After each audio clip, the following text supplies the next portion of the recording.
The newest department at PLRB is the Building Code Department. Building codes have an impact on the claims industry for both casualty and property adjusters. However, locating the correct applicable codes and interpreting them can be quite daunting. The Building Department's goal is to demystify building codes and help adjusters find the code materials that they need. On the liability side, we see premises liability issues related to duty and breach of duty. Depending on the jurisdiction, failure to comply with a code can be either negligence per se, prima facie evidence of negligence, or simple evidence of negligence.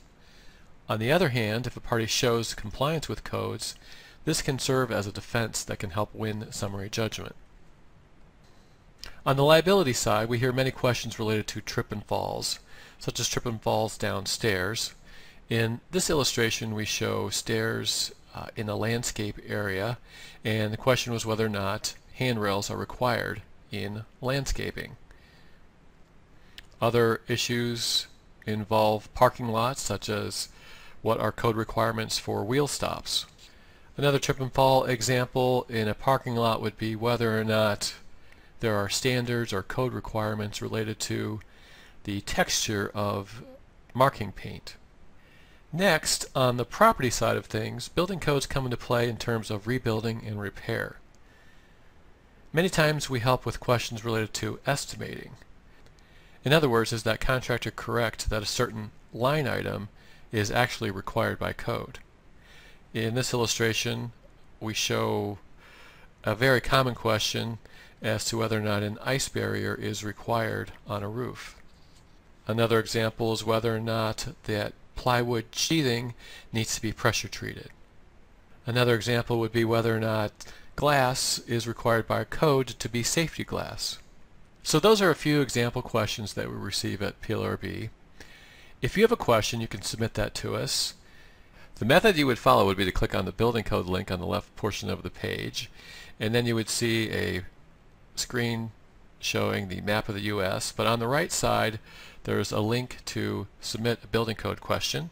If you click on that, you will see a form that you can complete.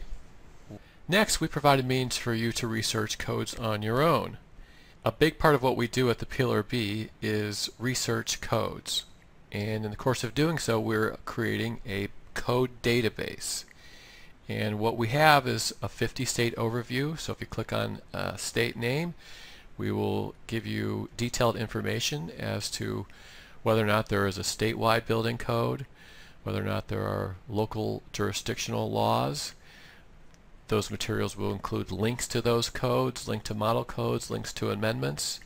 Statutory and regulatory information will be included.